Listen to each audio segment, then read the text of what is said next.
Hi everyone, welcome to the AllThingsXR podcast. In today's episode, I have Karl Guttag, a renowned expert in display technologies and augmented and virtual reality. Hi Karl, Hi there.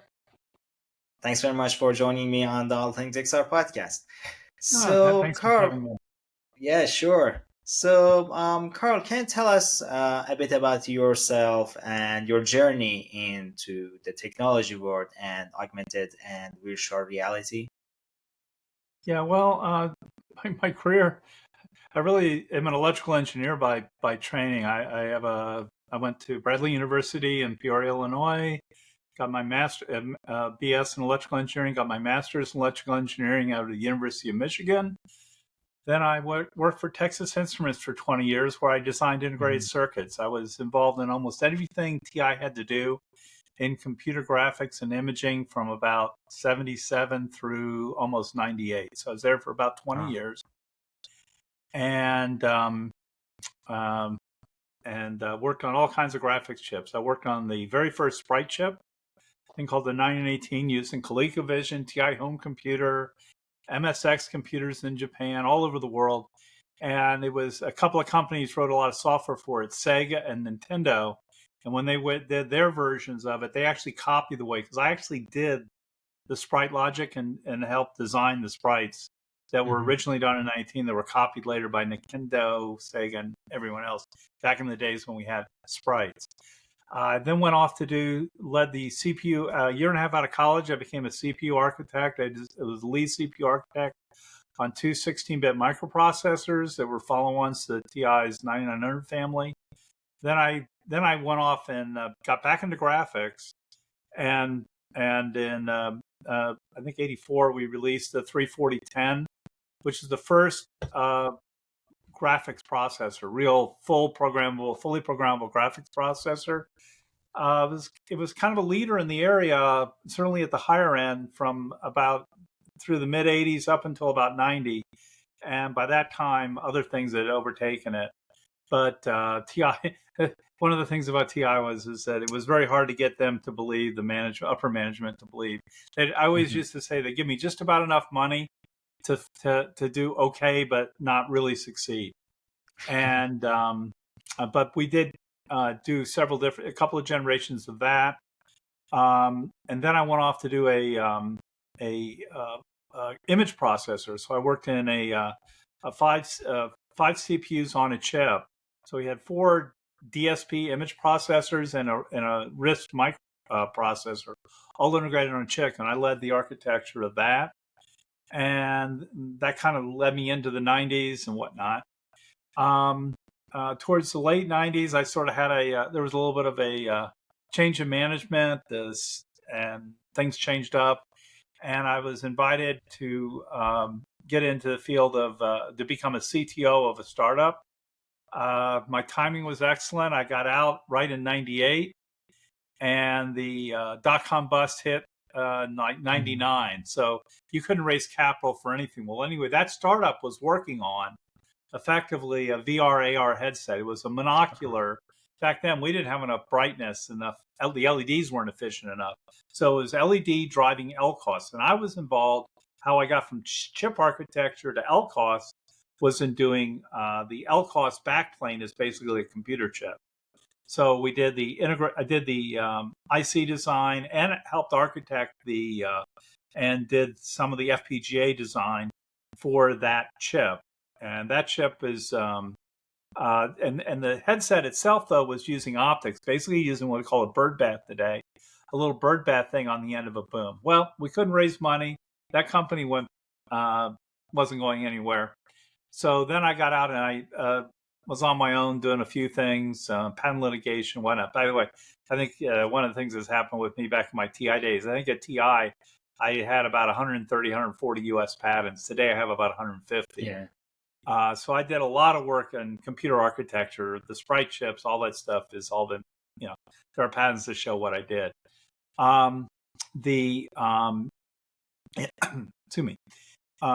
So anyway, about 2004, so there's a little bit of a gap there. 2001, I left the little startup, and then I I with another partner, formed another company called Syndiant. And for 7 years, I was the CTO of Syndiant, where we developed much more intelligent backplanes. Because the first backplane was pretty primitive that I did at that first company.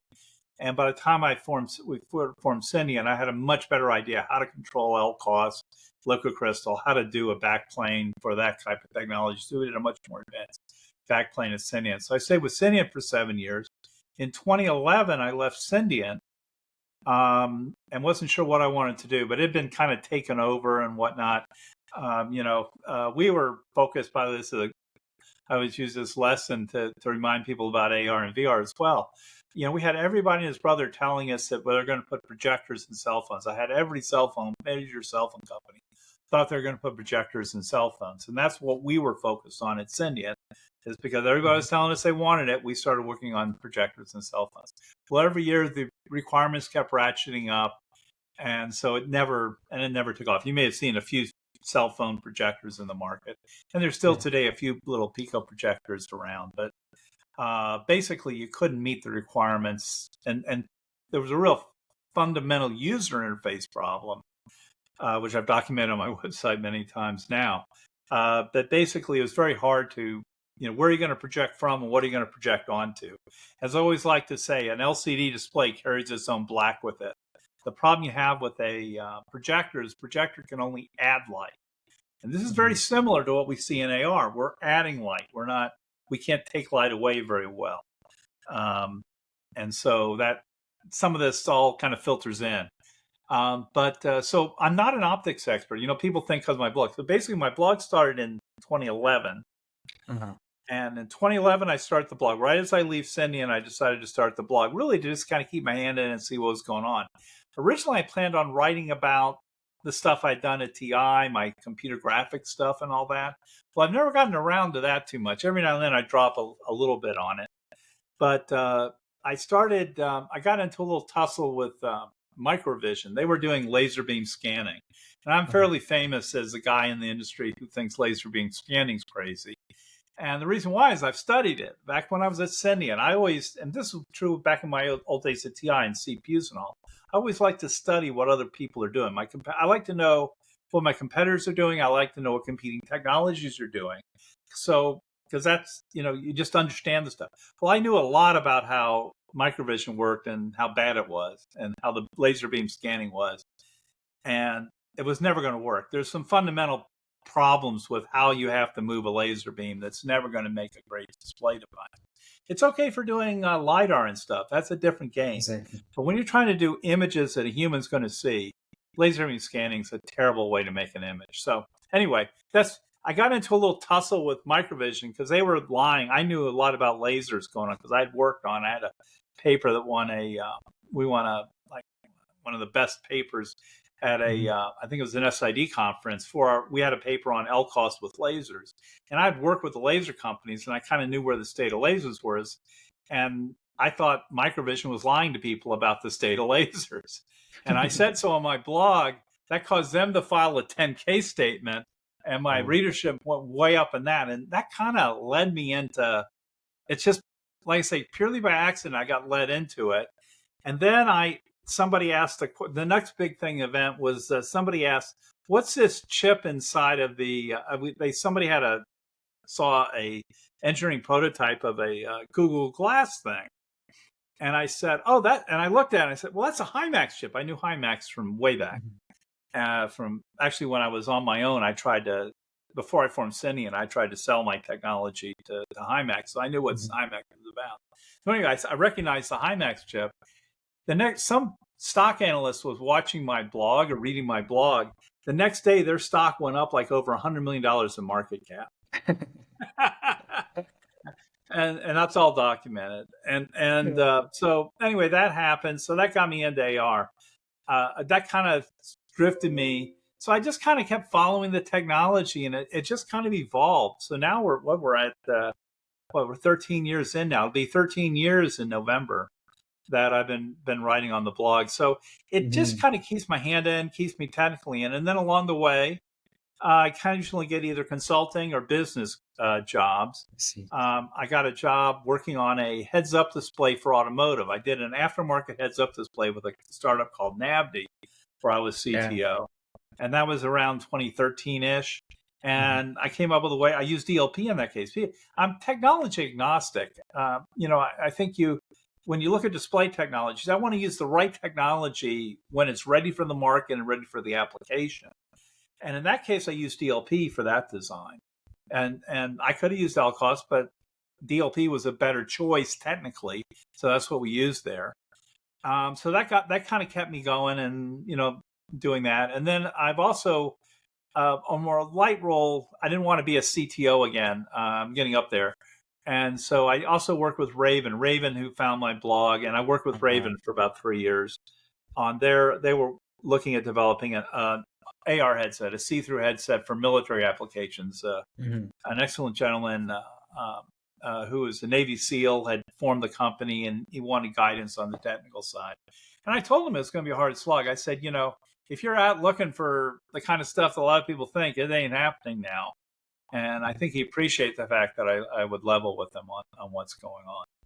So anyway, that kind of leads you up to, and then for the last 3 or 4 years, I'm basically just been on my own doing my blog. So I see. I see. occasionally do a little Awesome. consulting, talk to people who want advice, mostly generic. I'm not people are surprised, but I don't, I, what I know about optics, I've all learned on the blog, so to speak. I learned by trying to explain it. One of the best ways to learn something is to explain it to others. And I like Absolutely. to say my blog is aimed at people who are technical, but not necessarily good in optics. If you Mhm. talk to a guy in optics, they'll go right over your head, over the average person's head. I try to relate it a little more because I'm not trying to explain it to another optics person. I'm really trying to explain it to people who don't know optics. Mhm, mhm. I see. I see. Great. And then, Awesome. and by the way, because I've worked in display devices, I never worked. By the way, when I was at Texas Instruments all those years, I never worked on DLP. I knew about DLP. I knew about DLP long before it became public because I became the youngest fellow in the history of the company. I was a fellow at about 10 and a half, 11 years. I became the youngest fellow in the history of the company. So I was involved in a lot of technology and seeing a lot of stuff TI was doing, but I never worked on DLP directly. Um, People in DLP would look at me for processors to go with DLP, but I never directly worked on DLP. Um, but I keep my hand in because of all my background with display devices, having studied competitors and my own. I have a lot of knowledge on display devices, and then kind of AR, VR kind of found me. There's just so much. Like the other big one that happened is right after I got out of Navdi, there was this company I heard called Magic Leap would raise $3 billion. Yeah. And I got kind of famous. I did a whole expose on that because the more I learned about it, the more I felt like it was a scam. It just wasn't going to happen. That what they were promising wasn't possible. And they Mhm. were using, I don't like when technologists use other words for things like they'd call, people call like they had a fiber scanning display. That was never going to work. I knew Uh, all about the math and stuff from knowing about laser beam scanning. I knew that their wiggling fiber scanning display was never going to work. I knew the math. I knew the principles. I knew what it took I could understand what it took to do that stuff. So there's always kind of threads that kind of link these together. But anyway, I said Magic Leap, and they call the waveguide, they call it a photonic crystal. Well, I get really nervous when people start renaming things what there's already a term for. And of course, there was already HoloLens out there, and I didn't particularly. I thought HoloLens was really kind of and they call their things holograms when they're not. The irony of uh-huh. a of a of a of a of a of a of a Microsoft HoloLens is there's no holograms anywhere. Even the optic, you can make waveguides with holograms. Even their waveguides don't use holograms, so there are no Mhm. holograms. It's kind of like when people go to Disneyland and they see Pepper's Ghost in the Haunted Mansion. That is not a hologram. That is Pepper's Ghost. That's a reflection on glass. Exactly. So anyway, I like people to use the right technical terms when the technical terms are available. Sometimes it's tough in our business because we're kind of inventing the words as new stuff happens. So I do like learning about new stuff, and and I'm also a big photography buff, and so that I like taking pictures and stuff. So I like taking a lot of pictures inside of headsets and stuff. That's something else I'm known for. And I kind of know the tricks because it's tricky to take pictures of display devices because you've got a camera with its own peculiarities and how it scans and reads pixels, and then you have display devices that each have unique ways in which they display pixels, and it can be really tricky, like to know what shutter speeds and stuff like that to do. So I get into the Hmm. technical stuff of doing that sometimes. So anyway, that kind of I think gets us up to date. If I kind of giving you a long history there, but hopefully it gets you something. Yeah. Thanks very Yeah. much, Carl. So Carl, you started this field, I think, earlier than anyone I know. All of us, all of the people listening to this podcast. Can you tell us more about how the field looked like back then? And because I've been in this field for about I think now 12 years. Back when I started, AR and VR, especially AR, wasn't very well known, and I had to explain it a lot. So I suppose that back in the time you started, no one knew anything about AR and VR. Can you tell us more about We those started with days? much more humble attempt. Okay. What we were doing is we did a monocular, like I say, it would look very, Uh-huh. very similar. I mean, structurally, it looks very similar to what is it RealWear does, where you have like a boom. We were going to have a thing on your head. Now we're going to have a compute pack because you literally needed a battery pack and a computer, a little tiny processor down there with a cable coming up, and then it would be a boom out to the display. And the display was just we had an LCOS device, we had a little LED pack, and they Hmm. weren't very efficient back then. You cannot believe. I mean, the LEDs have gotten massively more efficient. So we could not get enough light. You couldn't think about doing a waveguide. You could barely light up an LED through. Now you know that if you do a bird bath, it's not particularly efficient because it uses polarized light. So you got to polarize the light, and you got a beam splitter that loses more light. Now we weren't trying to do see-through, so we didn't have that loss. So we had a curved mirror on the Hmm. front. So it would look a little bit as if you just glossed, like blackened out X reel. You took an X reel bird bath, as if it's like you had one of those over your eye. But you can't see through because you don't have enough light coming out of those LEDs to possibly do that. But all we were trying, the original market, and started by a guy named Jerry Rogers, who was founded Cyrex, who was he was a former VP at TI. That's how I happen to know him. And then he after doing Cyrex, he was going to found this, and I thought, hey man, I got a guy who's made a lot of money in Cyrex. We're going to get funded. Well, we found out he was going to use other people's money, and the other Uh-huh. people's money didn't happen. But anyway, um, the um, uh, the problem is, well, a couple of fold. But one is the goal of that thing was to basically be when you're traveling, you could plug it into your laptop, and then when you're on an airplane and stuff like that, that you could just wear this instead, and then you'd have privacy. You wouldn't have this. You could have it was a 1024 by 768 display, so it was higher resolution. It's really at the basically like a good laptop display of its day, because you have to go back to 98. You have to roll things back there. So it was a pretty good laptop display, and you would plug it into your thing, and then you could type on the plane. You'd have privacy and whatnot. It was monocular, so I'm a little bit familiar with some of the monocular versus binocular issues. Um, it looked okay. But anyway, the problem was that the LEDs. I mean, you can only do monocular. It was um, it you're limited in what you could do with it. And I think the bigger issue is one of the things I came away with is that people didn't like the use case. As well, you go out there, you don't know. It's really hard to know use cases until you actually go out and try them. Exactly. And you just try to say, what's the use model for this? And you try to say, well, are people going to put this on their thing and do it? And it turned out, no, they were going to look at, they were willing to look at their laptop display or whatnot. Privacy is a little concern, but not so much. People use privacy screens, but even a lot of that's gone away these days. There used to be a Yeah. lot of privacy screens out there. People today, I think, have given up on privacy in some ways Yeah. compared to where they were back in '98. But anyway, the big problem is that the dot-com bust hit in '99. People think it happened under George Bush. It actually happened right before George Bush, the market crash. And there was no capital to be had. I mean, nobody wanted to invest in tech for about 3 years there. So really from about 2000, from 99 to about 2002 or three. And even when we were looking to found, there was just no money. And by 2000, 2001, the venture capital, it all just kind of dried up, particularly you get outside of California market, but it really dried up. And so it's really hard to raise capital back then. It softened up a little bit by the time we hit 2004 when I was founding Syndiant. But a lot of it comes down to how do you raise capital to do these things. Now, what's interesting though, cost-wise, like when we found Syndiant, we did our first chip from mass design. Everything was less than $1 million. Our mass sets were like 200,000. But then when we went to build an ASIC a few years later, because that was going to be a big chip, going to be used in 3 chip. Our timing was great there too. We got out just the original Syndiant was going to do 3-panel LCOS for rear projection television.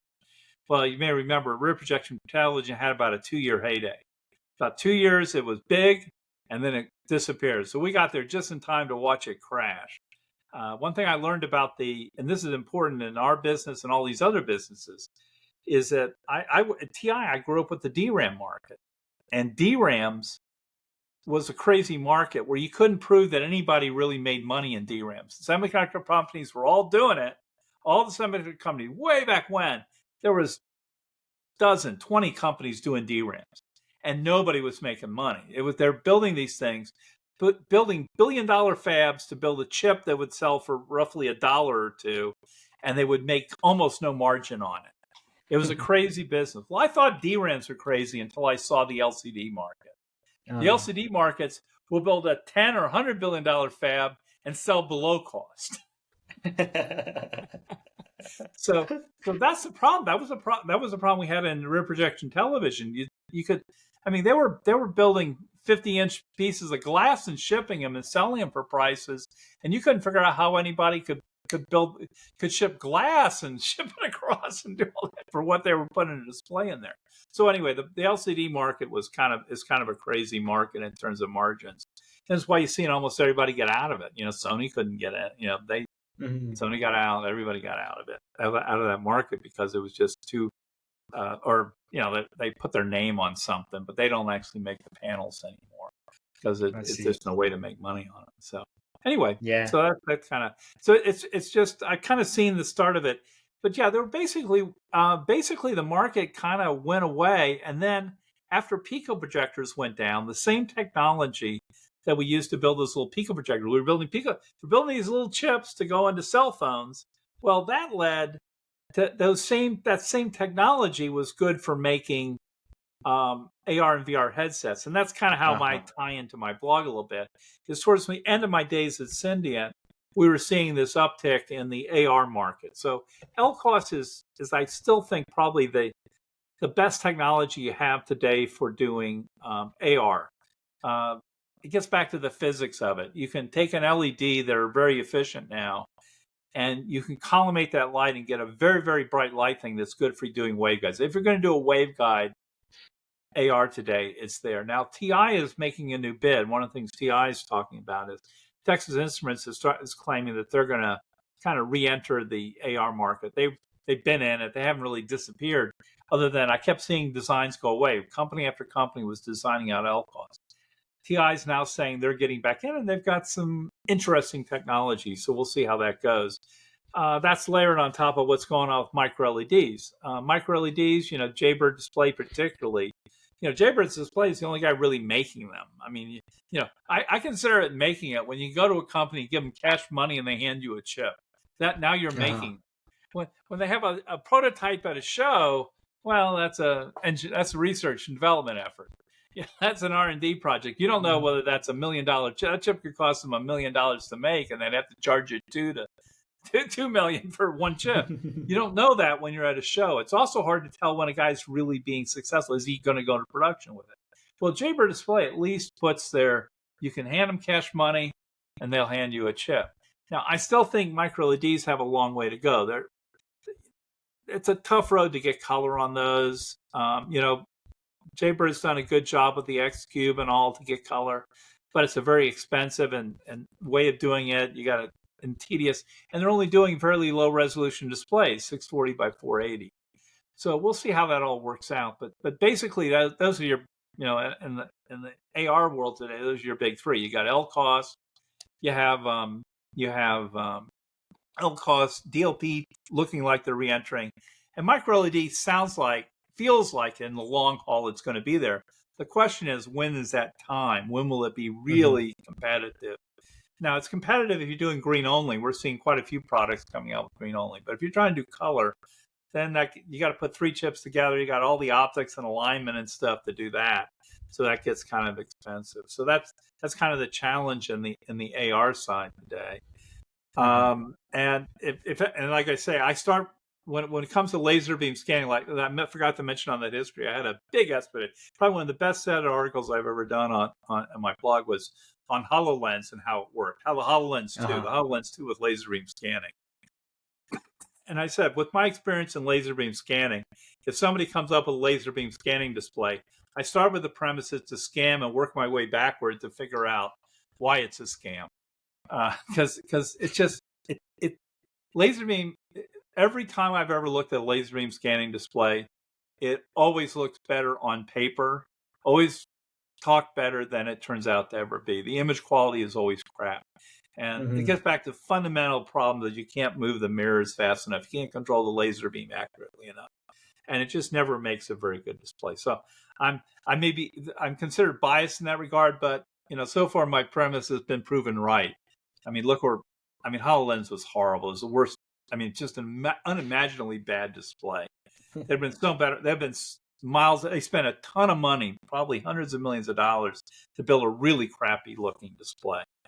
So HoloLens has other advantages. I mean, they did some other stuff that was good, but the display itself was absolutely ridiculous, and it sunk a lot of money, delayed their program, caused all kinds of engineering problems, has problems with waveguides, everything.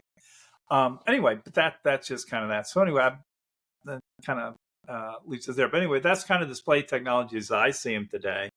I think it's going to be a struggle to get micro LEDs all the way over the line. We are seeing product, and I think the AR market today is kind of breaking into. I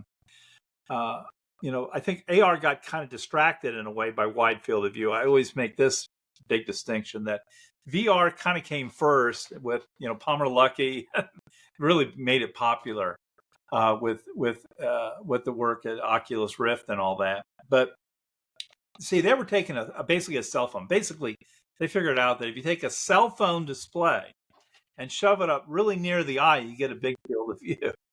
Okay, yeah. Cell phone displays have gotten really cheap because there's so many of them being made. So they shoved it up, and then with some cheap optics, you can get a really big field of view. Now, it's hard to get high resolution. That's one of the problems we see in VR. VR never has quite the resolution. Well, what happened is that kind of spoiled people for field of view. Now, that's the only number they seem to understand is field of view. Well, in AR, getting field of view is next to impossible. Really big field of views, because what happens is you can't put like what did he do? Palmer Luckey and those guys, they put the display right in front of your eyes. Well, you don't have any really, and this is a big misnomer, conceptual misnomer, is that people think that optics are magnifying. They do magnify a little bit. But most of what magnification is defined as at 25 centimeters. Well, if you make something closer to your eye than 25 centimeters, it's getting bigger. That's magnifying it.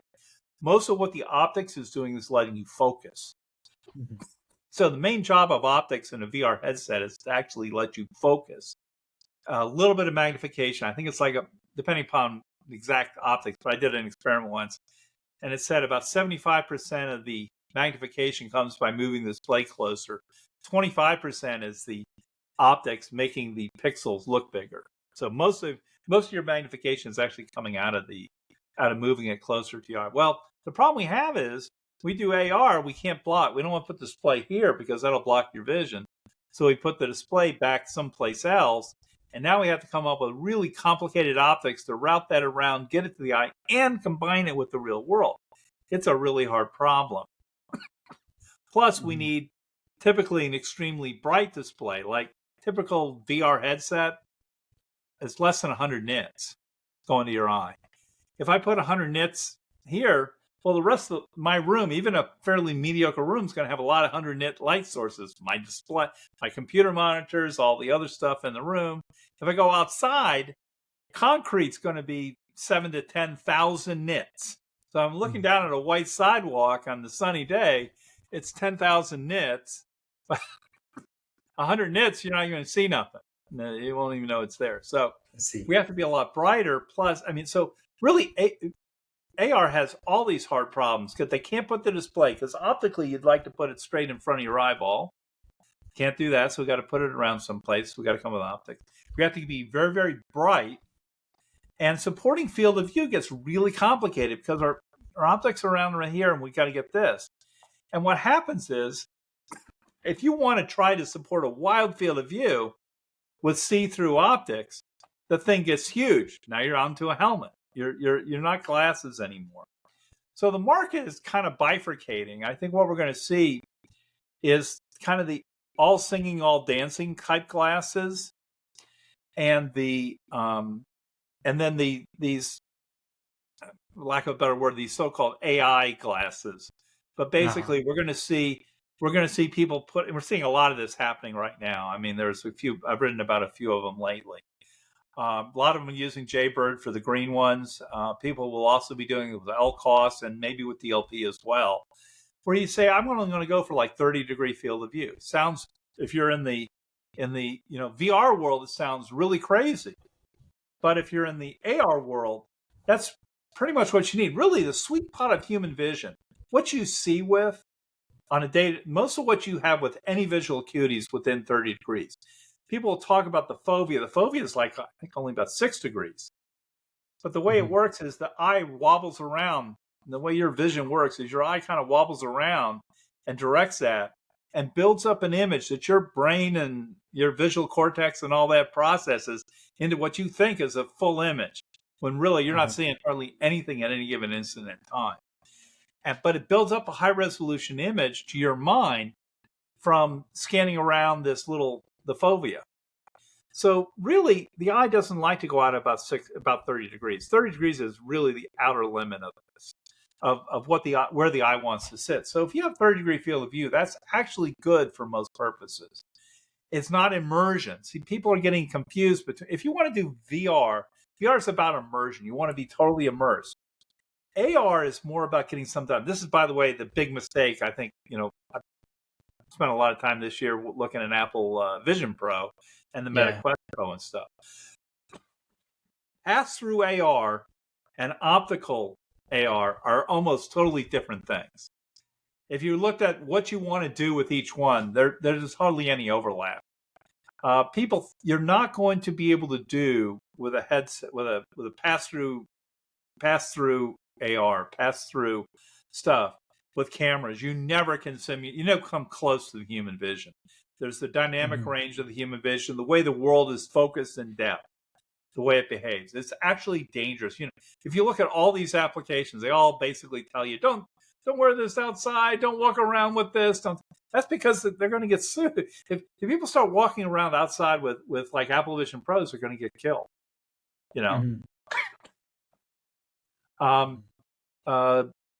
Can be dangerous even with optical AR, but it's suicide. It's literally, it's like you're just playing Russian roulette to go outside and wearing a headset like that, because you could get hit by a car. You just won't see. You're not going to see things that are going to get you hurt really bad. You don't realize. We always joke, and this has been a joke since the '80s. I remember I heard this. We always say peripheral vision was there to keep you from getting eaten by the tiger. And the idea is that peripheral vision has your outer vision has no acuity, no ability to read anything, no ability to do anything. Its sole purpose is to warn you to turn your head, because something's about to hit you or eat you. Okay. So it's the peripheral vision's there to warn you not to give you any kind of acuity. So when people don't appreciate that, and when you're doing all the VR type stuff where they just talk about needing just uber wide field of view. So anyway, the market in AR is right now we're going to see a lot of entrants going after these 30-ish degree field of view, 25 to 30 degree field of view. Some will be color, some won't. And this is going to be a big push in the next year to see if we can if that can break through. I'm actually somewhat agnostic on it. I see the good and the bad of it. Will consumers like it? But we are seeing people, that are getting down they're getting down to a very much a glasses form factor. I mean, they're talking weights down in, Vusic and even Realities. I just wrote about them. Those two guys, and they're below 40 grams. That's getting good. The glasses I wear are 28 grams, so 40 grams is okay. When guys say 80 grams, they're getting a little tubby. You're going to see they're going to need big nose pads and stuff like that. That's getting a little too heavy, and they're going to look less like glasses and more like kind of slim down helmets. Yeah.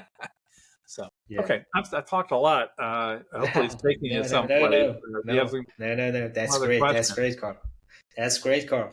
So, Carl, when do you think that we'll have a fully functional AR display with a good field of view? What was the last part? I'm asking, when do you think that we will have a fully functional augmented reality display with a good field of view, considering the current state of displays and the speed of technology these days? The problem is it's really more of physics. It's really hard to get beyond about 30-degree field of view. What happens is you get into what I call the death spiral, or I joke that AR glasses always start with Ray-Bans and end up with HoloLens. And the problem is, okay, and I just walk them. It's a real simple thought exercise. I say, okay, 30-degree field of view. We know what that is. That's going to be about 40 grams. We can do that, 40 grams, whatnot. We can do it with waveguides.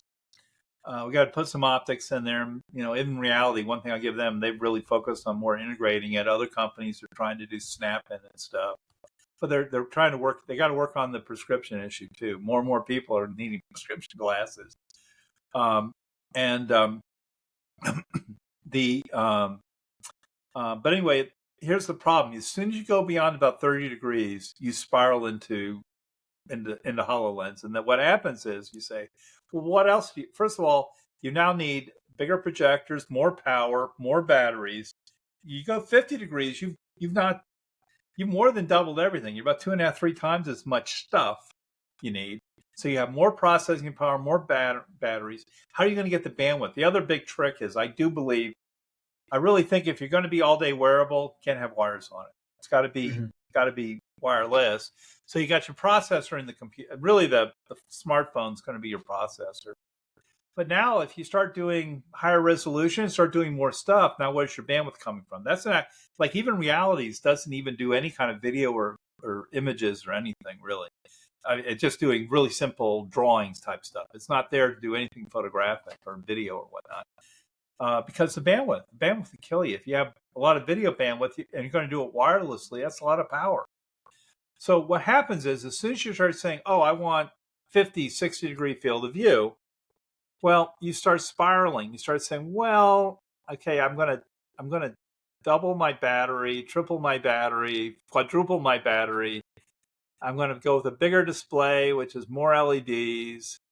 I got more bandwidth I need, so I need more of all that. Oh, do you want SLAM? You want to recognize your hands? Well, where am I going to put the cameras? So I start putting cameras around here. Okay. Yeah. And you see what's happening. Oh, you want to get rid of the phone now? You want me to put the processor up there? Okay, we'll put the processor and the battery up there. Okay. Gets larger so now and larger. Now you got HoloLens. That's what happens to you. I think we're a long way from being able to get much beyond. I think 30-degree field of view. I think will be a challenge to get 30-degree field of view full color and then with enough bandwidth to communicate down to the phone that it can be wireless. Because I think if it's not wireless, then it's not all day wearable right off the bat. And that's Yeah. one of the criteria. And I think the problem is once you get beyond 30-degree field of view, you've gone beyond 40 grams. You're probably into 80 grams plus, 80 to 100 grams, and on your way to the moon. Because you start saying what else goes with. See, the thing is, you got to come up with a feature set. And this is something I said about Even Reality. One thing I appreciate about them, they had a fairly consistent feature set. This makes, they had a philosophy, and they kept to that philosophy throughout their design. What happens with people is once you start straying and start saying, well, I'm building glasses, to me, as soon as you say 50-degree field of view, forget glasses. You're not in glass. You've already blown glass. You can't do it in basic health. We're a long way from being able to do 50-degree field of view, full color with glasses. And then if you want to add slam or whatnot, I don't know if we ever get there, because where are you going to put the cameras and stuff? You're going to start. You're getting away from this. But there is something to be said for, if you look at the Even Reality approach, and also Vuzix's doing it with their V100, and they have a sports series and stuff like that. Very similar kind of concept, a little different shape, but basically the same thing. It's a Jaybird display micro LED going in the eye. Even then, you look at Even Reality, they have very little display. They're only using like a third. That was one of my surprises. They're only using about a third of the total display. So they're not even doing 640 by 480. They're doing 640 by maybe 180 pixels. So they're only doing a small strip, because here's another big problem. The most important feature in a set of all-day wearable AR glasses is how you see through them when the display is off. Mm-hmm. Because if you can't wear them, if you won't wear them when the display is off, then you won't wear them. Okay, it's just there. Yeah. And so what Even Reality did, consistent, they made a compromise. They said, we're not going to make the display so big. They cut everything. Now that cuts power by making the display smaller. They have less power, less bandwidth, and whatnot. So there's some consistency there with being. So that's the road they take. Now in the case of Vuzix is monocular. So Vuzix is monocular, and maybe a little off this side, but I think you look through it. But they went monocular. So you now got one eye clear, one eye not. And they got a bigger display. So there are actually more pixels on a Vuzix, the Vuzix Ultralight V100, whatever, than there is in the reality. That's the thing I get into on my blog, by the way, is I'm oftentimes reverse thought process, not really reverse engineering, but I'm trying to think, what was this guy thinking when he built this product? And one of my favorite phrases is, when smart people do something dumb, it's because the alternative was worse. Meaning that they were trying to avoid some other problem when they created this problem. And you can see that in the design, that you can't do everything. And I think these studies, or looking at these things, is an interesting way to figure out, well, why hasn't it happened and when will it happen? Is to start looking at, well, what are people running around? Well, Even Realities was running around messing up with your forward vision. They were fighting power and stuff. Same with Vuzix, doing it in a different way. And so you just kind of see people taking different stabs at it. But AR is really hard. And it's extremely hard to make something, when you turn it off, that doesn't have any problems. Almost everything that will combine light from a display someplace, and I don't care if it's a waveguide or whatnot, they have different amounts, but everybody's got to damage. I call it damaging the real world a little bit. That you do damage to both. You basically, anything that's going to combine light is going to do damage to both of them a little bit. And the question is, how do you make that balance? If I put a diffraction grating up here, well, you capture light, you get maybe a little blurriness because you're going through a grating. And even though it's not tuned, it's tuned to a wavelength, it still has effects. It still acts like a grating under the light. So it causes a little bit of blurriness and whatnot. So you put a grating in front of the eye, you might affect the vision a little bit. And that gets to be a hard problem if you're trying for, once again, this all-day wearable thing. Then we have there's a whole nother category of what I'll call business or enterprise stuff. And that's where there's a real market for that. That one's an easy elevator speech. HoloLens had it. The problem is they had a lousy product.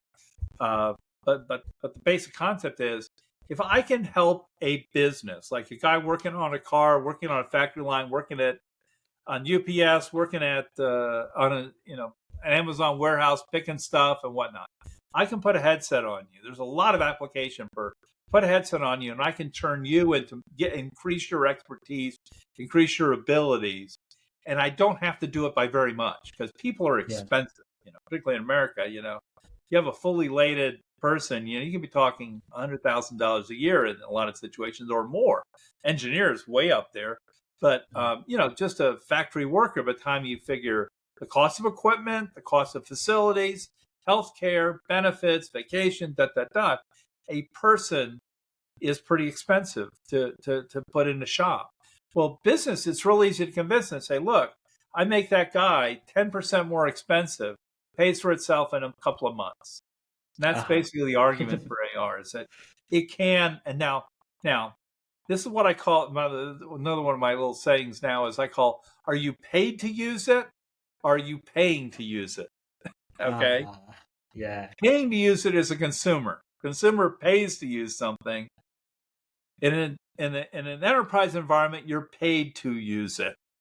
And so when you're paid to use it, your acceptance is different, because you're going to wear this to do your job. If it makes you more effective. I mean, the classic example, all the news these days is Boeing, but you can imagine you have workers in a line, and you could have AI and all kinds of things working there. By the way, that's one thing I thought even Reality missed out on. And also, I think Vuzix doesn't have cameras on their low end. Their higher end, bigger stuff has cameras, but cameras are one of these other touchy issues. But without cameras, you have a real hard time, I think, in the AI feedback loop, because a lot of what I was working on when I left TI, this ties way back to everything we talked about earlier. But I was working on a thing called, it was originally the MVP, or the 320C80, which was originally called the image system processor, because I felt like the next thing after graphics processors were going to be image processors. That's kind of getting to be in vogue these days. Maybe I was a little too far ahead on that one. But image recognition is really a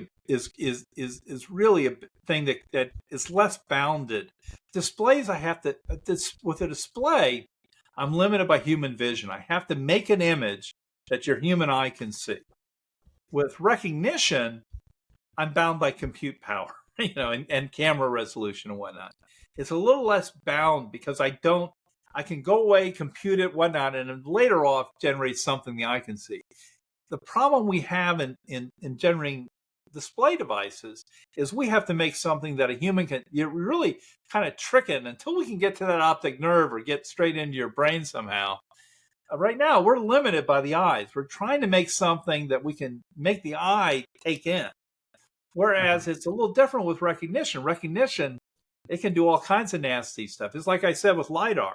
Laser scanning, never going to work with human vision. It's just a sucky way to do displays. But if you're trying to scan a room and figure out stuff for distance or whatnot, it's a pretty good way to do it. The difference is it can scan around, and the image it puts up, if you look at the image that comes from that process, no human's going to want to look at it. It looks like crap. Okay? But it doesn't need to look good. It's getting different information, has different characteristics than one can do it. And then same with cameras. Cameras can also do some of that, but they don't have depth. So what you want to do is kind of start mixing this up. But if we start putting all this stuff on front of you, I'll kind of put a camera or two up here, put a LiDAR sensor up here, start doing all that stuff. Well, now I'm into HoloLens. I got a helmet. I call it open air helmet, open helmet. But you kind of end up doing like this. See, it's coming like Magic Leap ended up in Nowheresville. They ended up, they were trying to avoid, they once again, if you look back at their old patents, which I've got all on my blog and stuff, they were going to do glasses. They ended up with the thing that's basically a helmet that kind of it's kind of a tweener helmet, but it's basically a helmet with the big bands and big heavy stuff and all, and it ends up as heavy as a helmet. And they didn't fool anybody. By the way, these are kind of design things, I mean, everybody's done the game of, we'll put the battery and the processor off on a cable. That's what I did at Silicon Display. That was a company I worked at 98, 99, into 2000. that company, that's what we did. We had to put in a battery pack. We had a battery in a computer, all the processing. We had cable coming up. Then, Microvision, or not Microvision, Magic Leap. Magic Leap does the same thing. Oh, how genius! They put the compute pack and the battery down there, and then Apple comes around and they say, "Well, we're going to put the computer up here and the battery down there." I think that's the stupidest of all. I'm not a fan of that. That thing is, by the way, the very first Magic Leap I had, and I wrote about it, and I knew it was going to be a problem. Very first Magic Leap I had, I was doing my demos and all, and I got tired because it hurts my eyes and whatnot. So I set it down on a table, had the thing in my pocket, because the very first ones, I got one of the very first ones. They didn't give you a holster with it, and I had the compute pack in my pocket, turned around, thing went whipping off the table and broke the headset. Oh, And by the way, I know I saw online somebody did that to an Apple Vision Pro. That's one of the big problems with having that cable. There's no cable that will break away enough to keep you safe. That won't break away too easily to not be annoying. Turns out, people, Apple's, I think, they got people really hooked on magnets. Magnets actually are not a very good connecting technology because what happens is the forces get stronger and stronger as it gets closer. So it's like once it breaks really bad. But if you really want it to stay together, you need a ton of force, and then it's really hard to break apart. One of my favorite connectors, I kind of like USB-Cs because I like the way that it's a nice mix between staying in and its ability to pull out without, and you won't get that with a magnet. Magnets are, what happens is as soon as it gets close, it kind of snaps, and then it's very hard to get off, or the magnets have to be so weak that it's all the time getting knocked off. Now, if it's on your laptop and your laptop has a battery, no big deal. The thing just goes out. But Apple, I was shocked that Apple, they wired it in on one end, and then they got this thing with the little pin that you can take it off the other if you really had to. But it's really a bad.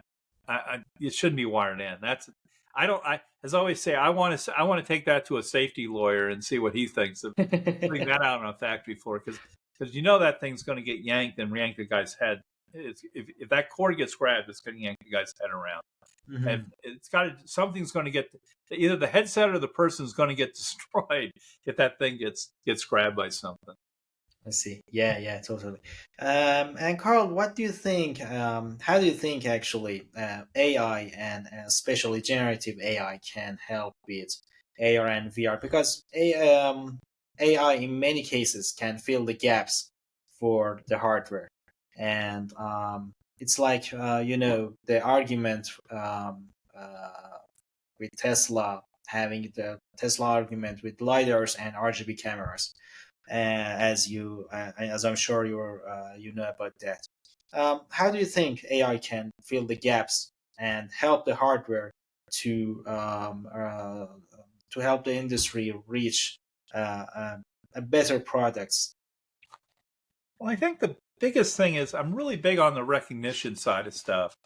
Like I say, I think even Realities, they had a good philosophy, but it's tough because, man, now as soon as I say cameras, now I'm off on I'm on my way to HoloLens, right? But I really, if it really feels like those kind of glasses need a camera if you're going to, because to me that's the more interesting AI, like the whole audio AI where you're talking. You can't be talking and explaining. You can't be describing your world to the head. You can't be talking all the time, trying to explain things and having AI figure out what it is. I think there's this translation app. That's one of the problems you get into too. Is you start seeing the same application over and over again, but you don't see people doing much with it. And say, have they really? Does it sound good in theory and not too much in practice? My favorite one is the aliens on the wall. If you look at pass-through AR, you look at optical AR, you look at the video game. If you look at it, it's almost the same video game for everybody. They put things on walls. Like if you're doing any kind of AR game, they put things on walls, and then you shoot at them, because shootings are really, if you go to theme parks, anybody tries to do a human interactive thing, it's almost a shooting analogy, because the only thing that you can understand in 5 minutes and get going. The problem I have seen is beyond having aliens or things coming out of your walls, which seems kind of neat when it first happens. Is it really a good play technique? Does it work? Because the problem you have with AR, and this is, I'll get back to the main subject of AR, but it gets back to this translation thing.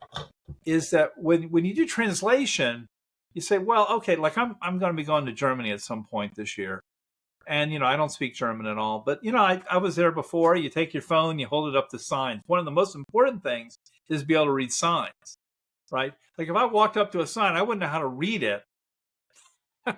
So if I want to see a sign, I can hang my cell phone. The problem is that happens to me once every few years. I imagine somebody travels all the time might be a little more often. If you're going to China all the time, if you're a Silicon Valley guy and you're going to China a lot, well, maybe you need that on-the-fly translation. You understand the app better. But, I'm not going to buy my glasses. I'm not going to buy a pair of glasses just to do translation. It's not enough. Mm-hmm. That doesn't get it over the hump for me. Now, it might be if you're, if I'm going to an international business meeting, I could sneakily, get AR glasses in there and they don't think I speak the language. Well, yeah, I could see that for a stealth thing, but that's a really tiny audience. But that's kind of the problem we have with a lot of these apps is, really saying what's the use case for these things. I understand the use case for adding intelligence to a person on a factory floor.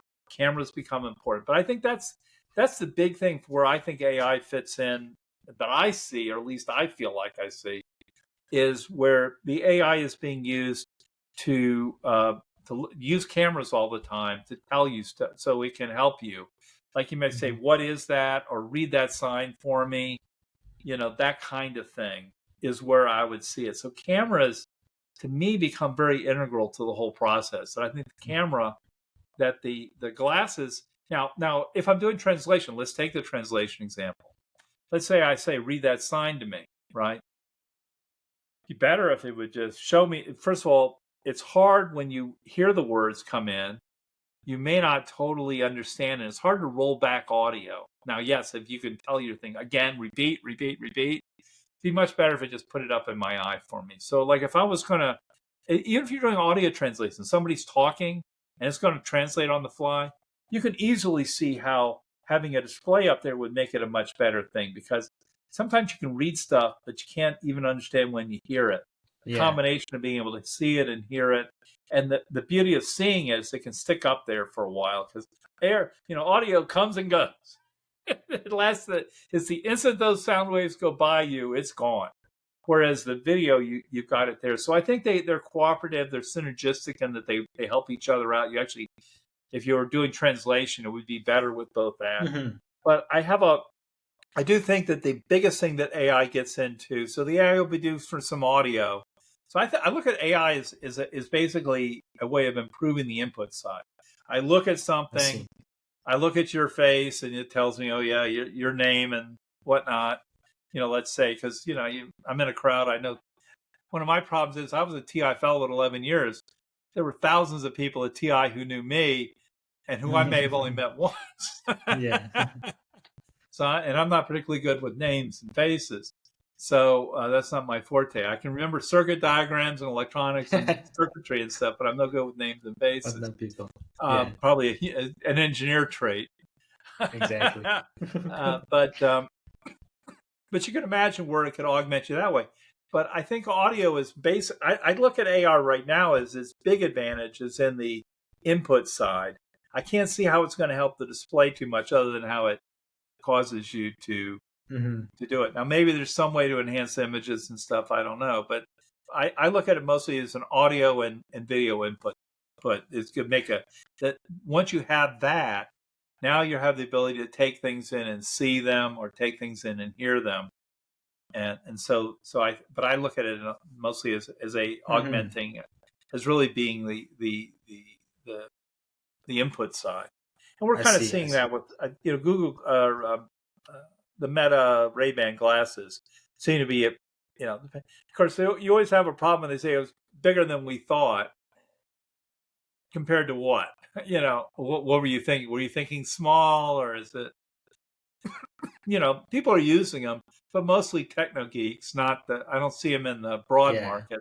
It's not like phones. The problem we have is it goes by. It's like it. They talk about what is it? Uh, what is it? A camel is a horse made by committee.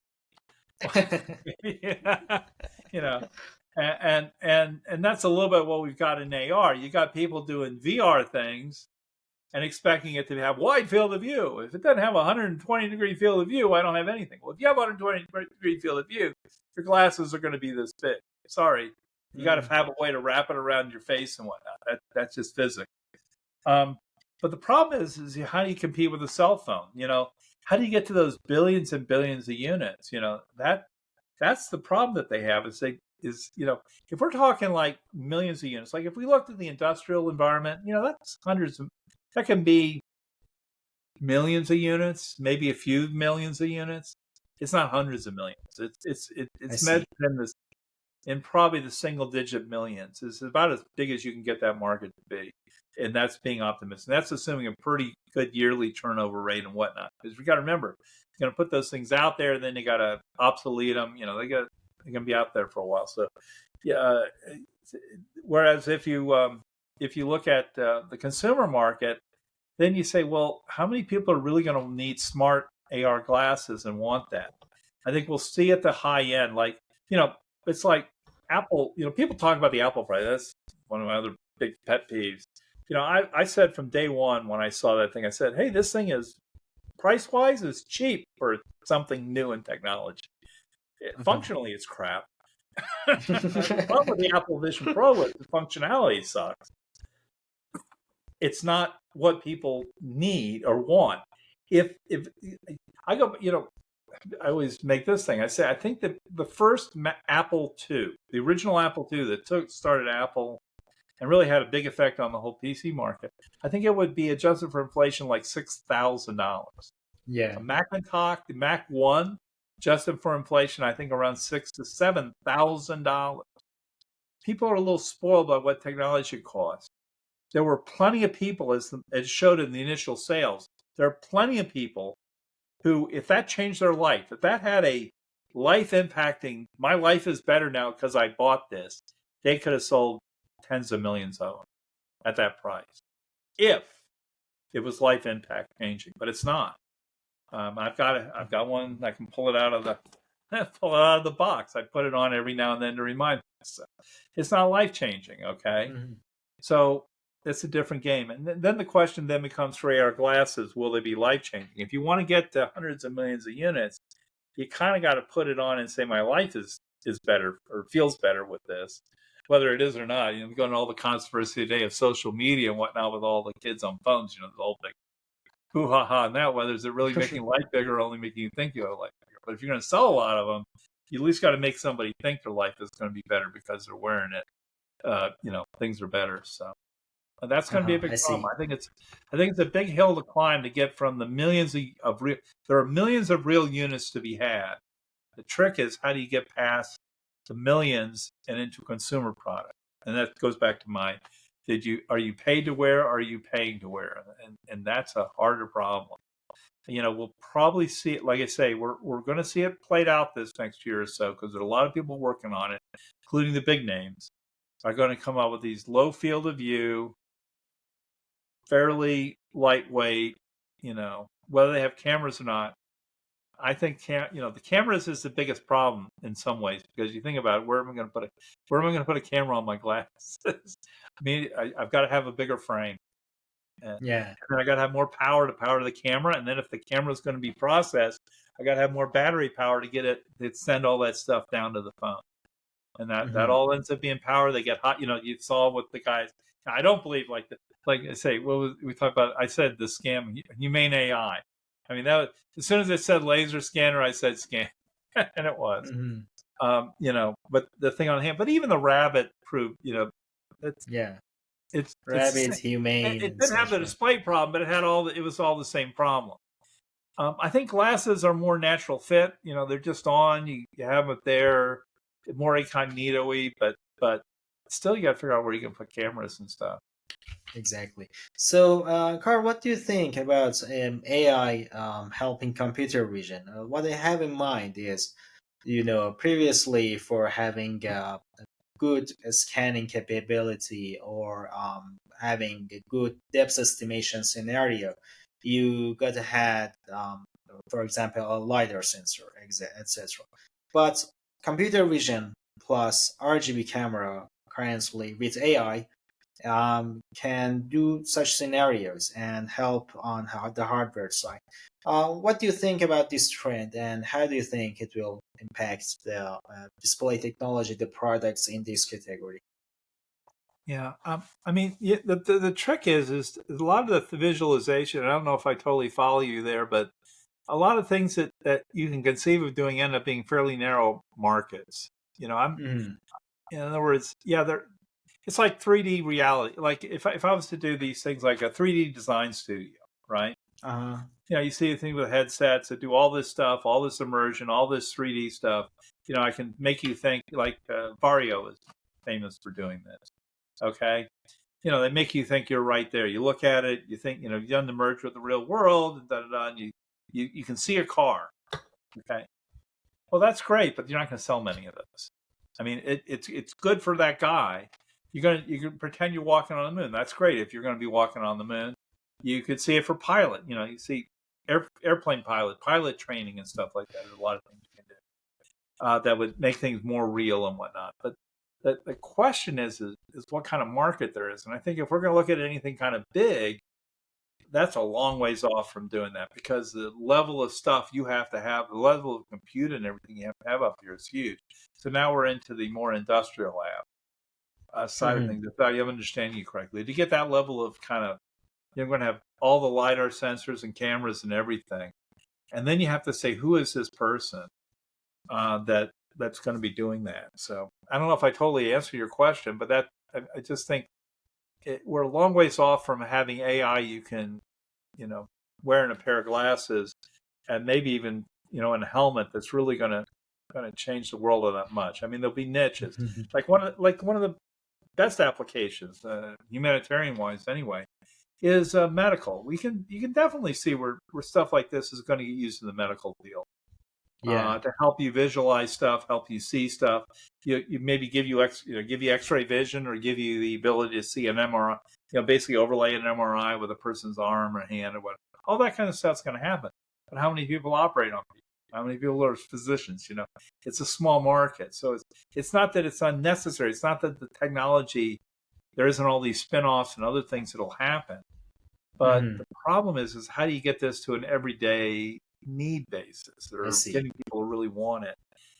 Things like the translation even, you look at translation and you say, well, that's a good use of AI and it makes sense. And yeah, I'd kind of like that, but I'm not going to do that every day. Yeah, there'll be somebody's going to move over to Germany or Japan or China or someplace. And boy, they probably pay a lot of money for that. If you could give them good Mhm. translation and whatnot, there's somebody going to do that. But that's not like 80-90% of the population. That's probably a few percent. Yeah, yeah, totally get your point.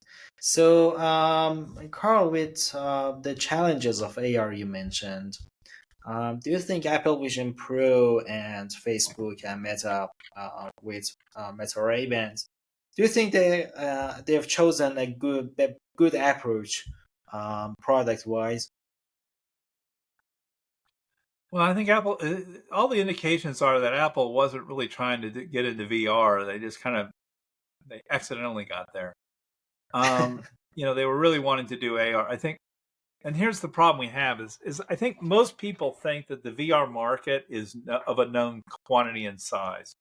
They basically look Mhm. at VR as a subset of the game market. Basically, you have the game market, but then within the game market, not everybody who do games will even mess with AR. AR gives headaches, it's motion, and it's got a Yeah, lot of other. There's a lot of negative exactly. uses.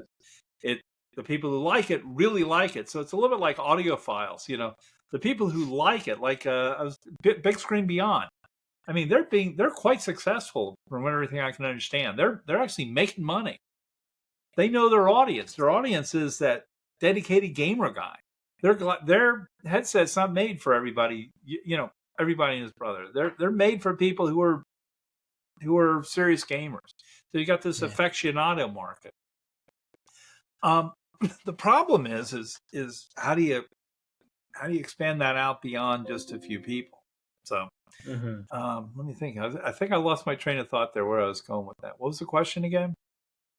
I asked you product wise if you think Apple Vision Pro with pass through Oh and yeah. Meta Ray Ban with going with AI and just capturing the screen is a good approach considering the AR challenges right now. Yeah, I think it was something they could do. I think it's proven to be pretty bad. I mean, they're not doing the Pro 2. There's talk they're doing, they talk they're going to do a low cost one. I don't Uh-huh. think the problem, and I'm adamant on this, I don't think the problem with the Apple Vision Pro was the price. The problem was the functionality. I don't know how you're Mhm. going to reduce the functionality. How you're going to reduce the price, which will mean reducing the functionality, and how that's going to make it. Now, the thing they can get rid of is the wink and blink and eyes. I call them the wink and blink and eyes. They can get rid of that. That was stupid. 6 ways to Sunday. That Mhm. showed me that they had more money than brains when they were doing that product. That they had too much money. They'd been better off to have people who were more startup oriented. And Yeah, because that was, I don't know who put that on there, but that was stupid because it's bad for heat. It showed me that they weren't appreciating how hard a problem they were trying to solve. It's like we have time for fall to wall infinity. We're doing all this other fun stuff. We have so much that, but they didn't realize how hard the problem they were solving. But even if you take that off, so you take that off, that saves a little bit. It saves power, saves heat, makes things better. But what are you going to do? You're going to make the displays lower resolution. That's the one. The most expensive component of the whole thing's the display. So you're going to go negative on the display, and then what are you going to do about cameras and stuff? And then even if it's called, I have one for free. I already paid for it, so it's free now, right? Once you pay for something, it's free, right? It's not like, why do I want to put this on? yeah. I'd much rather watch a movie on a computer monitor. By the way, most people do. Uh, Mhm. you get the jollies. It's like There's a lot of commonality between 3D, and it is better than some ways for watching 3D movies than any theater would be. But the problem is people just aren't. There's not that much need for watching 3D movies. I see. We tried that. They keep saying, "Oh, it was the glasses. It was polarization." It's always an excuse, but in the end, people say, "Yeah, that was a great novelty." It's a trick to go from what I call a theme park, something that works in a theme park, to something that works in your home every day, or something that Uh-huh. works in a movie theater that will work in your home every day. It's a different thing. Now, Yeah. I think that they're struggling to the problem that they're faced with, and this is the thing where I was going back when I lost my train of thought, was that when you go from the VR market is this subset of the game market, right? Well, AR, we don't know what the market is. So what you do is you say they think they know the size of the VR market and it's not big enough because they're looking at their phone market and saying that's nowhere near as big as the phone market. So if it's not as big as the phone market, we're not interested in it. So then you look over at AR and you say, well, we don't know what the market is, but at least we don't know how big it is. Yeah. So we'll take the uncertainty. We will take the uncertainty of whether there is a market versus something that we think we know what the market size is. And Mhm. so that's kind of where AR is more interesting. I think the thing we'll see this year or in the next year is going to be Meta. And I don't have any inside information on this, but everyone's expecting that Meta is going to do something putting a display into the glasses. And so Uh-huh. that'll probably be the next move, the I next see. big move. I think Apple's struggling because I always said that Zuckerberg was a true believer. You could tell. If you listen to Zuckerberg, you'd see he knew some of the techno lingo. He used it appropriately. He understood what he was saying. Whereas I always said Tim Cook was hostage to it. He looked like a guy who was reading the teleprompter. He Yeah. was giving a speech. He believed in it because he was told he believed in it. He didn't have any. There was no Yeah. depth to anything Tim Cook ever said. Whereas if you listen to to Zuckerberg, you can tell he has some level of knowledge. I don't know if he appreciates how hard it is, but he's not just a believer; he's an evangelist within his own company. I Whereas Tim see. Cook is a Yeah, guy being told, "This is the next big thing. You believe in it," yeah, and exactly. I think that's going to waver. I of course, I thought Apple would not release it. I thought Apple would have. Apple, the best thing. I was expecting Tim Cook to come out and say, "We have the best thing going. It just blew away everybody else, but it just wasn't Apple enough." And I think Mhm. they released a product that wasn't Apple enough, and I think they kind of showed that they can only do, they found the bound. They found the bound of what they could make people accept. And I have a lot of Apple product, Yeah, but um, but the Apple Vision Pro, you just can't you can't use it in a sentence. I think it wears out on movies. I've been on planes. I haven't seen many. I've never seen one in the wild. What I call it in the wild, i.e., you just see somebody on an airplane wearing it. I know there are reports of people doing it, but I haven't seen one. Whereas I said you can tell what a success looks like because many years ago, when the day the iPad came out, within a week I was on an airplane and I saw 3 or 4 of them on an airplane, mhm. and I called that the airplane test. And what that means is you can tell when something is caught on because people who fly on airplanes are typically somewhat gadget conscious. They'll pay premiums for anything that deals with boredom, and we buy the expensive earphones, noise canceling headsets. They have the gadget. They're very gadget thing. Anything that would fit in a briefcase, that's neat and will pass the time. They'll buy. Okay, Mhm. and they have the disposable income to do it, and they'll pay more than the average guy on the street will, because everything Exactly. about a guy flying in an airplane fits that category of mobile technology they buy. They're much more highly mobile technology centric. Well, golly, I mean, like I say, within days of the iPad coming out, they were littering the airplane. By the way, I was flying over to talk about Pico projectors when that happened, Uh-huh. and that's why I call it the airplane test, because I say, you Yeah. know what, Or AirPods. we've had these things. By the way, the same thing. We've had television glasses. And I wrote this on my blog when the Apple Vision broke. We had television goggles since the mid '90s. Mhm. Sony has Glasstron. So there have been several companies have come out with TV glasses that were up to the state of the art of television at the time they came out. We've had TV glasses for a long time. Never took it off. You've never seen one on an airplane. I know, what was the company? Avagon. They did some deal with some airline, I think in first class or something. They tried to do it. You've not seen anybody do Mhm. the technology to do movies in your eyes. If that's all you're buying Apple Vision Pro for, you can get that for a lot less money.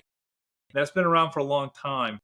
It hasn't taken off in a big way, and I've yet in the wild, and I've been doing this business since, like I say, in '98. Glasstron had been out for a few years, because we had a glass. The reason I remember that is one of the first things I looked at when I was there was a Glasstron. We were, saying how we're going to compete and deal with that and be a kind of an adjunct to that. We were much higher resolution because it was television. We were going for PC resolution, so we were definitely jumping up than that. But the technology's been around for 30 years or so, 30 plus years to be able to do TV on an airplane.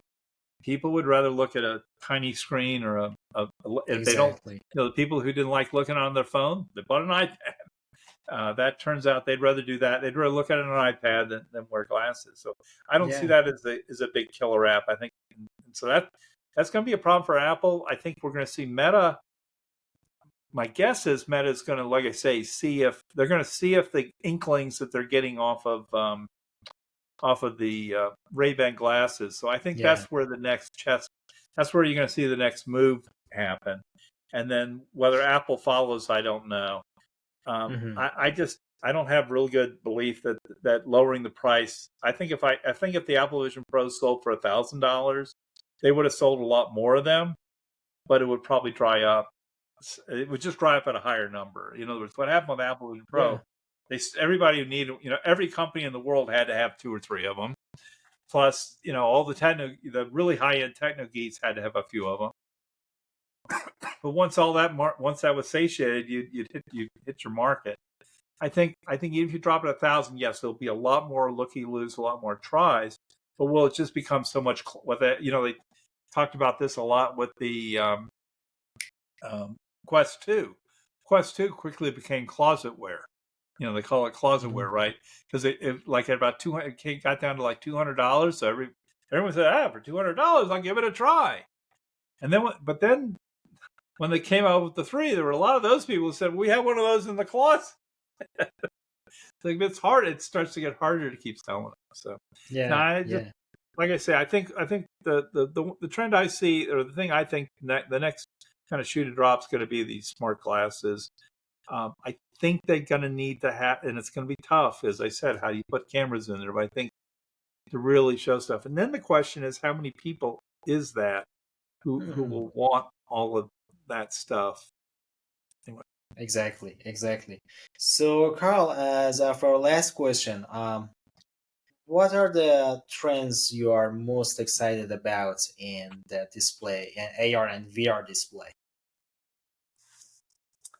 Well, the trends. Well, I mean, micro LED is. I mean, there are arguments back and forth, even on micro LED versus LCD. That work with, not work with, but I've talked with there's a company, Hypervision. Hypervision made an interesting point. One thing that you can kind of see from my studies, what I've looked at, is that it's really hard to make optics that are really small. When you're trying to make a big field of view, while micro LEDs might feel like a trend, it's hard to say, because the micro LEDs that we're seeing in the Apple type of product are micro displays. They're on silicon chips, and that's limited. That size right now is like 1.3, 1.4 inches. And to go beyond that means you have to move the entire semiconductor industry, which ain't happening anytime soon. Yeah. So you're stuck at about that's like the speed of light in making silicon right now. Yes, someday they'll maybe make a bigger chip, but right now those are some of the biggest chips made. They're basically right at the limit of what they can make a chip. And you can do things called stitching, but that's a whole different process. That's my problem from knowing a lot about semiconductors. But we were doing stitching back, 30 years ago, and it's never taken off in a big way. But anyway, that's kind of what they're limited to. So then you get back to LCDs. So could LCDs, I could see a lot happening in LCDs, maybe with mini LED or mini LED illumination of LCDs and stuff like that. So I think there's a chance that you're going to see LCDs remain dominant in that market, particularly if you want to go for wide field of view. If you want a really big field of view, and Hypervision has some good articles on it, that they make a case that, and they're agnostic. They actually can design. They're a design house, so they can design for either one. And they say in their design analysis, you're better off to stay with an LCD. People make a big thing. By the way, people are too many single factor decision making, because LCDs, if you have to make your optics be a lot harder, a lot more difficult because you got a really small display, you lose back contrast. People talk about the contrast. They always talk about the theoretical contrast. Yeah, when an OLED goes black, it goes black. But as soon as you start throwing light in there, if you have to do harder optics, you tend to get more reflections, more other problems. So it's not a clear win when you put up a realistic image, whether the contrast is going to be that much better than you would get off an LCD. A small LCD. So there's something there. In the case of AR, it's a little more interesting. I think if you're talking color, right now today, LCOS is king. If you want to do a very lightweight, see-through waveguide-based display, LCOS is king. We'll see. TI's making an interesting case. We'll see if it gets proven out. Problem with TI has always been, and I used 20 years at TI, but they've always had this little reputation of being a little pricey and a little hard to work with. So we'll have to see. But technologically, their new developments at least look somewhat interesting. And then micro LED, I think the micro LED theoretically is going to be the winner. But it's still got a lot of problems, particularly you get the color. I mean, it's not as efficient as you might think, because really where it wins, and this is, if you think about it, and there's another important point on use case. The use cases that really if you think about it, your goal is not to be a computer. You're not watching, if you're doing AR, optical AR, you're not there to watch movies, because your black level is whatever you see. And you're not there to put up, wonderful color pictures and stuff. You really, red is good, green is good, red is bad. Yellow might mean caution. That's what colors are for. And you've got to be mostly transparent. Both, if you fill the display up with stuff, if I put stuff in front of your eyes, then you're blind. Well, you're not really augmenting. So much of augmented reality is probably low spatial content. What they talk about average pixel value. So if you look at what the average pixel value, probably on an AR display, it's probably 5 or 10%. That plays in favor of a display technology like micro LEDs. By the way, OLEDs don't apply to this, other than if you do the bird bath, and the bird bath has its other issues. But if you're really talking about glasses, form factor, looking like glasses stuff, we need a really bright light source, because whatever's going to combine that in there needs really bright light. Now, it's not as inefficient as you might think. Although, if you had to fill a white screen up, it turns out DLP or LCOS is more efficient than micro LEDs. Where micro LEDs win is that if you only do 5%, the other guys, to get the same brightness, tend to fill up the whole display. Now, there are some tricks that people are working on to reduce that factor. But right now, micro LEDs feel like they're the technology, but it's a long way from doing, say, a monolithic, a single, instead of have all these optics and alignment and whatnot. To get that technology to full color is probably, even 640 by 40 might be 5 or 10 years away at best. And so the other technologies are more economical, they're more efficient in some ways. But yeah, it feels like we're going to see that play out. But like I say, right now, the interesting thing we're going to see is we're going to see a lot of LCOS and a lot of micro LED going for this 20 to 30 degree field of view stuff. That's where everybody's lined up at the starting line to try to do that. And what we're going to see is a race of a bunch of people trying different things. And we'll see if that plays out to be anything. But, among the big characters is, we know Meta is going to be there. It's not 100% clear to me whether Apple's going to be there. Is Apple rethinking their whole game plan? Will they think will they lick their wounds, and which way does their ego go? Do they sit there and say, well, we can't be a failure, so we're going to pour more money into it? Or do they say, maybe this wasn't this hasn't panned out as well, and will our future, the future projections that we're seeing, we have to scale those back by as much as we had to scale back how many we thought we'd sell of the Apple Vision Pro. We'll see. But like I said, I don't think their problem was cost. I think I go back to functionality is king. If it's useful, like people use, going back to the phone, I always say, drop my phone, but you look at a phone and you say, look, this thing, look how big this works. Is. Apple could not make a phone this big until Steve Jobs died. But Steve Jobs believed the phone had to be, he wanted it to work with one hand. He didn't want this too big thing. And people said it had to fit in your shirt pocket. Well, guess what? People found out that they liked this so much that they'd accept a bigger one.